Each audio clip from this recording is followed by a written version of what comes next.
All right, it's been about an hour now, and we are going to take a peek at our bread, which I think Zoe already snuck a peek at. I don't blame her.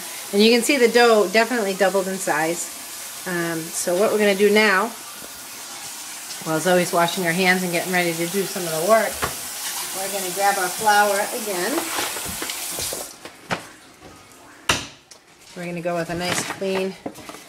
And for all you kids watching, you'll note that while we were away, hey, we did our dishes, we cleaned our counters, right? So we're ready for step 2. You always have to do that. Help your mom. We're just going to put some flour on our clean surface. Pardon my counters, they're stained but very clean. Old and need to be redone. Okay. So we've got some flour there. That's just to make our surface easier to work on. And Zoe, I'm going to have you grab the dough. Grab the dough. And we're going to plop it onto our floured surface. Nice. All right. Now just punch it down a little bit. We don't want to overwork it at this point.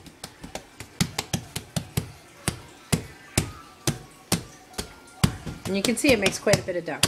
Like I said, it looks like a lot of butter and a lot of fat and a lot of stuff, but it does make 4 little loaves. Okay, I think that's good. Now, Zoe, can you take a knife or your hands or whatever and try to get 4 equal pieces out of that bread?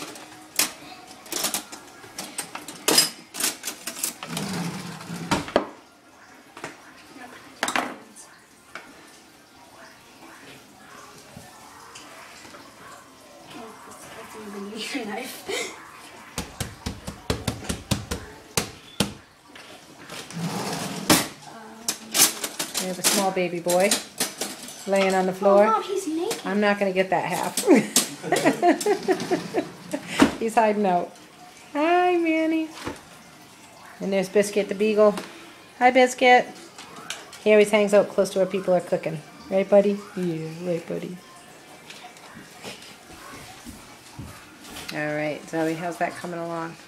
So we're going to take 4. We're going to try making 4 small loaves. The last time we did this, we made 2 loaves, and they were so big that in order to get the center cooked, I felt like the outsides got a little bit overdone and the bread was a little too dense. So we're going to try switching it up a bit this time. There's 2. Let's see if they all look about even, Zoe. 3 and 4. Pretty good. This one maybe looks a little small. Can you hold this for a second? Pointing at our bread. So you can see this one's a little bit smaller. We'll just take some of the biggest one. It's a very nice looking dough. Look at that. Oh, wow. Nice and airy. Right, That's what we want. See that? Looks good. Just what we want to see. Alright, so now we're going to work with these one at a time. So we can set these 3 off to the side. And Zoe, let me show you what we're going to do. First, we're going to make it kind of like a loaf. And then we're going to take our loaf and we're going to cut it into 3 equal sized pieces.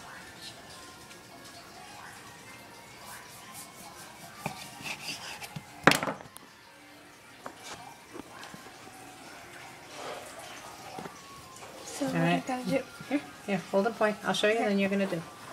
All right, make it into 3 equal sized pieces. Then we're going to take each piece, we're going to roll it out until it looks kind of like a snake. Like Zoe said in our first segment, this dough's kind of hard to stretch. So you got to work with it a little bit.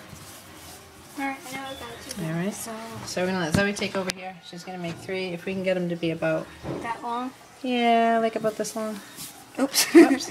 Got to roll and stretch.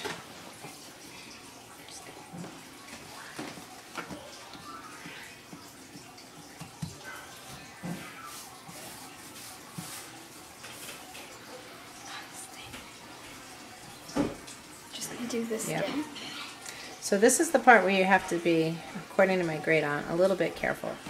Because it does require a lot of handwork to get this dough, but if you overwork the dough, that's what makes the bread get tough. So you'll see Zoe's going to roll it out, roll and stretch and roll and stretch, but as soon as she has it where she wants it, she's going to stop rolling it and stretching it.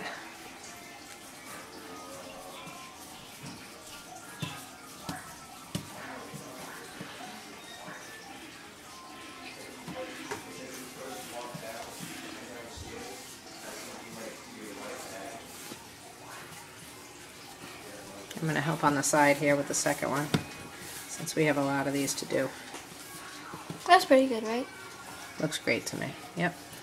All right, let's take a number 2. So we're not doing this because these are going to be 3 small loaves of bread. We're going to do this, as I think I mentioned in our first segment, we are going to braid them? Say that again. What are we doing with them? Braid them? Yeah, we're going to braid them. And they look really pretty when you braid them.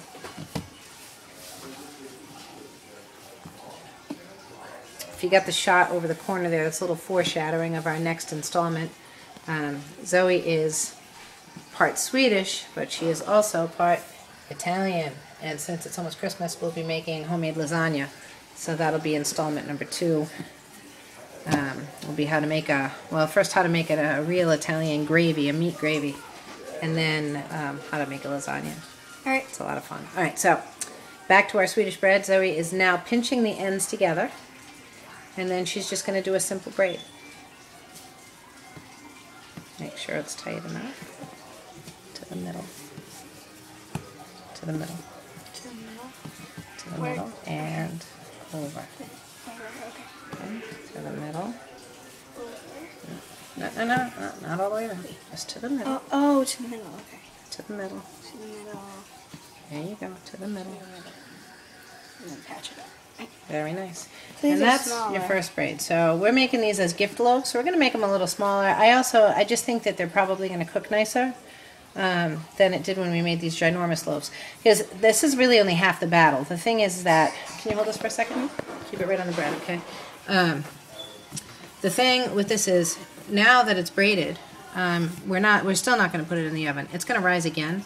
So even though this looks pretty small right now, by the time we actually pop it in the oven, it's going to be relatively big because it'll almost double in size yet again. So bear with me one second. I'm just grabbing our cookie sheets. And with the cookie sheets, we are going to we're going to grease it lightly. Alright, so we're just gonna grease it lightly. Then we'll pop our first braid onto the pan. So you did a beautiful job. And we'll do it this way. And I'm pretty sure we're going to be able to get 2 of these. So we'll be able to make 2 pans of bread. So there's number 1. And just like we did last time, we are going to take our clean kitchen towel. I'm going to cover it. And we're going to set it someplace warm to rise. Alright, now I'm going to take the camera back from Zoe. There it is. It's going to rise. And Zoe's going to do the same thing. Cut this next batch into 3. And while we're working on those, I'm going to stop the camera. I'll give her a hand, and once we have all 4 laid out in the pan, we'll pan back in. You can see what they look like before and then again after they rise. Alright, we'll be right back.